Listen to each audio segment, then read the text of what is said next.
بسم الله الرحمن الرحيم. قل هل يستوي الأعمى والبصير أفلا تتفكرون.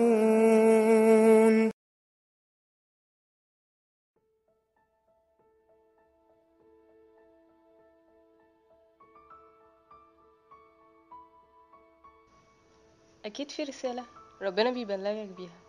ركزت في كلمة أفلا تتفكرون؟ أكيد حياتك تستاهل إنك تفكر، بس تفكر في إيه؟ تفكر أنت ليه موجود في مكانك ده وفي التوقيت ده؟ طب عمرك فكرت ليه ربنا خلقنا مختلفين؟ مختلفين في ملامحنا، في أجسامنا، في لبسنا، حتى في طريقة تفكيرنا. مختلفين في كل حاجة فينا، ولكن مهما كان اختلافنا ده بنتفق دايما على إن البركة في الشباب. الأمل دايما بيبقى فينا احنا.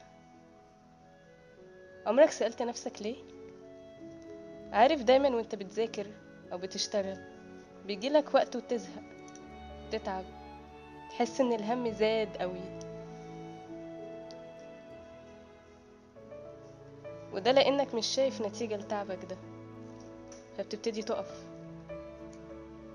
وتلاقي ناس كتير يقولوا انك خلاص خسرت. ساعتها ممكن تستسلم،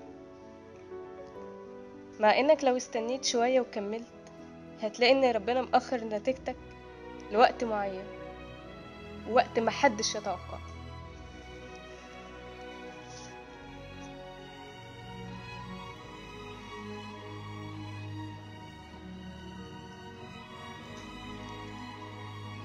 زي ناس كتير قابلت تحديات وصعوبات لكن قدروا يتغلبوا عليها.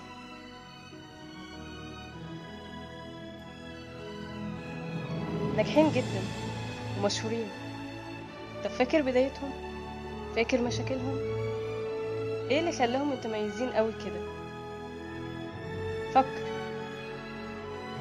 ليه مش بتشوف حقيقتك كاملة؟ ليه بتترجم مشاكلك على انها هم، مع ان غيرك قادر يحولها همة؟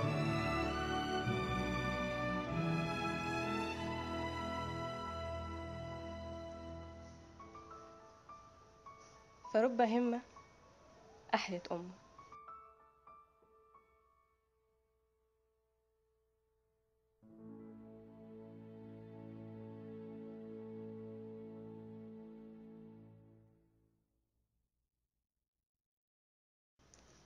فلنتفكر.